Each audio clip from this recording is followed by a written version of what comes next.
Devendra sir, ताई तुम्ही अजितदादांच्या भेटीसाठी गेल्या काही दिवसापासून आग्रही होतात. आज अजितदादा यांची तुमची भेट झालेली आहे. काय चर्चा झालेली आहे आणि तुम्ही हातामध्ये बरेचसे पुरावे आणलेले आहेत, त्याविषयी काय सांगा? कसं आहे की मी जवळजवळ 25 ते 30 मिनटं आमची भेट झाली आणि मी त्यांचं म्हणणं होतं आधी की जे बीडला झालंय ते अतिशय माणुसकीच्या याला काळीमा फासणारं असं कृत्य आहे आणि त्याचं मी कुठेही समर्थन करत नाही. मग माझं तेच म्हणणं होतं की मग तुम्ही राजीनामा का घेत नाहीत, तर तुम्ही पुरावे म्हणत होतात ना, ते सगळेच्या सगळे पुरावे घेऊन मी त्यांना भेटायला गेले. आज त्यांना मी दाखवलंय की कसं धनंजय मुंडे, राजश्री मुंडे आणि वाल्मिक कराड यांचे एकत्र बिझनेसेस कसे आहेत, त्यांच्या कंपन्यांमध्ये आर्थिक नफा कसा मिळतोय आणि कसं ऑफिस ऑफ प्रॉफिटमध्ये हे सगळं बसतंय आणि म्हणून तुम्ही कुठल्याही परिस्थितीत त्यांचा राजीनामा घेतला पाहिजे. त्यासाठी मी त्यांना मिनिस्ट्री ऑफ होम अफेअर्स यांनी जे डायरेक्शन्स दिले होते MLA आणि मंत्र्यांसाठी ते दाखवले. त्या व्यतिरिक्त जे रिप्रेझेंटेशन ऑफ पीपल्स ॲक्ट 1951 याच्याप्रमाणे 102(1)(a) आणि 191 हे 2 आर्टिकल्स ज्याच्यात सरळ लिहिलं आहे की कुठलाही आमदार किंवा मंत्री स्वतःसाठी किंवा त्याच्या घरच्यांसाठी आर्थिक नफा मिळवू शकत नाही. तर महाजेनकोकडनं यांना कसा नफा मिळतोय हे पेपर्स दाखवले. त्यानंतर त्यांना मी त्यांची असलेली दहशत आणि त्यांचे असलेले सो कॉल्ड समर्थक, जे समर्थक नाही आहेत पण ते दहशतवादी आहेत अक्षरशः, म्हणजे त्यांनी इतक्या मोठ्या प्रमाणावर जी बीडमध्ये दहशत केली आहे त्याचे सगळेच्या सगळे फोटो रील्स अगदी शांतपणे त्यांनी बघून घेतले आणि त्यांनी असं सांगितलं आहे की उद्या दुपारी 12 वाजता त्यांची आणि मुख्यमंत्र्यांची मीटिंग आहे आणि त्यात हे सगळे डिटेल्स जे आज मी त्यांना कागदपत्र दिलेत ते सगळीच्या सगळी कागदपत्रांवर डिस्कशन ते उद्या मुख्यमंत्र्यांबरोबर घेतील आणि पुढचा निर्णय जो आहे तो ते घेतील. मला खात्री आहे की लोकांची म्हणजे जनभावना आहे, जनतेचा आक्रोश आहे आणि या व्यतिरिक्त खरंच ती जे कृत्य केलं गेलं ते इतकं निर्घृण होतं की आता महाराष्ट्रात अशा कृत्यांना कुठेही कोणीही थारा देऊ नये. म्हणूनच आपला लढा आहे हे देखील मी त्यांना सांगितलं आणि त्यांचं पण तेच मत होतं की याच्यापुढे असं कधीही होऊ नये. संतोष देशमुख यांच्याबरोबर जे झालेलं कृत्य आहे असं परत महाराष्ट्रात घडू नये म्हणून मी म्हटलं की धनंजय मुंडे यांचा राजीनामा हा तातडीने घेणं आवश्यक आहे. उद्या दुपारी मुख्यमंत्र्यांना भेटून हे सगळे कागदपत्र दाखवतो आणि योग्य तो निर्णय घेऊ, एकत्रितपणे घेऊ असं त्यांचं म्हणणं आहे.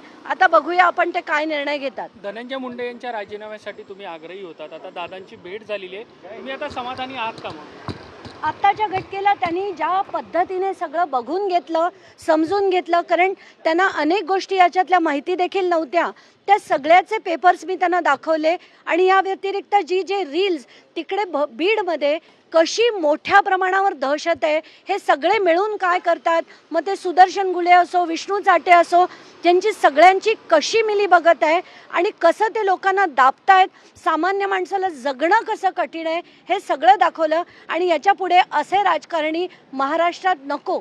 म्हणूनच मी त्यांना विनंती केली की यांचा तातडीने तुम्ही राजीनामा घ्या, त्याचं इन्व्हेस्टिगेशन पूर्ण होऊ दे, सगळं खरं काय ते बाहेर निघेलच.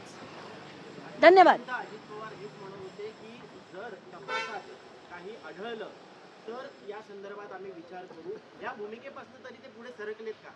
ते आज जे त्यांना मी पेपर्स दाखवले त्याच्यानंतर कुठलीही शंका राहणं शक्यच नाही, कारण त्याच्यात मी सह्यानिशी दाखवलंय, बॅलन्स शीट्स दिल्या आहेत मी त्या कंपन्यांच्या आणि त्याच्यावर त्या बॅलन्स शीटवर धनंजय मुंडेंची सही आहे, राजश्री मुंडे यांची सही आहे आणि सरळ फ्लाय ॲश महाजेनकोकडनं ते विकताना दिसत आहेत.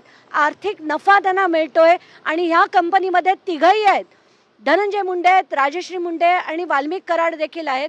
त्यामुळे ते काही फक्त कार्यकर्ते नाहीत किंवा एकत्र काढलेले फोटो देखील नाहीत, हे त्यांचे सरळ आर्थिक फायदे आहेत ज्याच्यावर सह्या आज त्यांना दाखवल्यावर त्यांची खात्री पटली. आणि जसं मी म्हटलं, रिप्रेझेंटेशन ऑफ पीपल्स ॲक्ट आणि कॉन्स्टिट्यूशनमधल्या 2 प्रोव्हिजन्स 102(1)(a) आणि 191 या प्रोव्हिजन्स दाखवल्या. मिनिस्ट्री ऑफ होम अफेअर्सनी केलेलं जे डिटेलिंग होतं की असं ऑफिस ऑफ प्रॉफिट कुठलाही आमदार किंवा मंत्री मिळवू शकत नाही हे जेव्हा दिसलं तेव्हा ते म्हणाले हे गंभीर आहे आणि मी उद्या मुख्यमंत्र्यांबरोबर याची चर्चा करेन.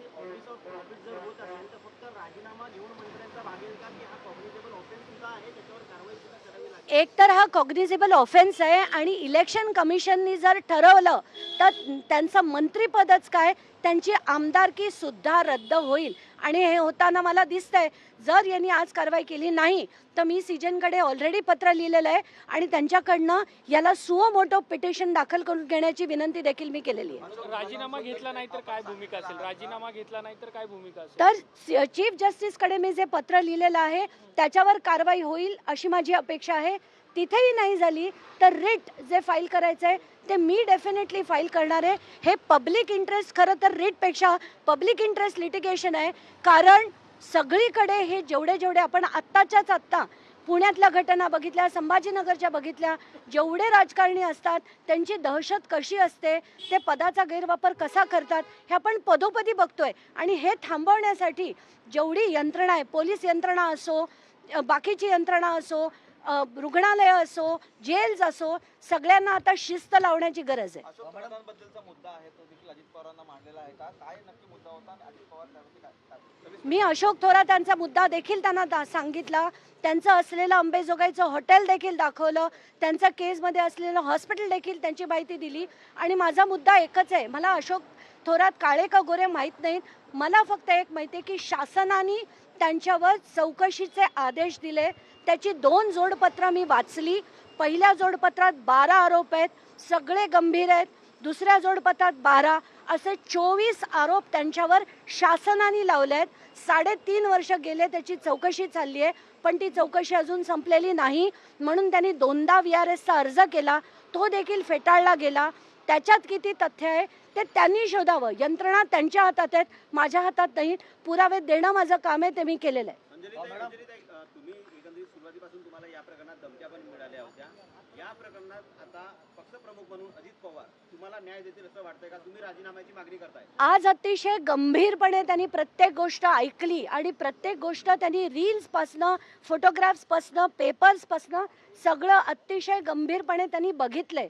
याचा अर्थ ते आता जर एवढं दाखवून सुद्धा जर त्यांनी कारवाई नाही केली तर ते अतिशय चुकीचं घडेल आणि ते करतील अशी अपेक्षा नक्कीच आहे.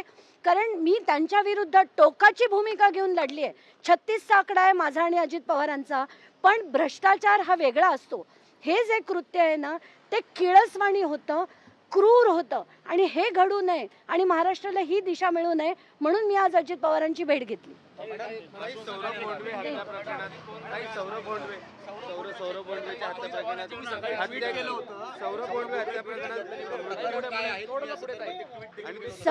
सौरभ नावाचा 28 वर्षाचा मुलगा, त्याला तलावात बुडवून मारण्यात आलं. त्याच्या वडिलांनी 15 ऑगस्ट दिवशी त्याची बॉडी मिळाली, ती तलावातनं काढली गेली आणि त्यानंतर जेव्हा याच्यावर चौकशीची करण्यासाठी कंप्लेंट द्यायला त्याचे वडील गेले तर अनमोल केदार नावाच्या निरीक्षकांनी त्यांची कंप्लेंट सुद्धा घेतली नाहीत, कारण त्यांना वाल्मिक कराड यांचा फोन आला असं सौरभच्या वडिलांनी मला सांगितलंय. आणि ही कंप्लेंट घेतली गेली नाही फक्त त्यांच्या फोनवरनं. ते याच्याचवरनं कळतंय की पोलीस यंत्रणेवरचा जो कंट्रोल आहे तो वाल्मिक कराड यांचा कसा होता. आत्ताच्या घटनेला त्यांचं स्टेटमेंट घेतलंय पण कारवाई मात्र झालेली नाही. तातडीने या सगळ्यांना अटक करायला पाहिजे आणि असे जे अधिकारी आहेत, पोलीस अधिकारी, मग ते राजेश पाटील असो, प्रशांत महाजन असो, बारगळ असो किंवा हे अनमोल केदार असो, या सगळ्यांवर तातडीने कारवाई झाली पाहिजे. धन्यवाद.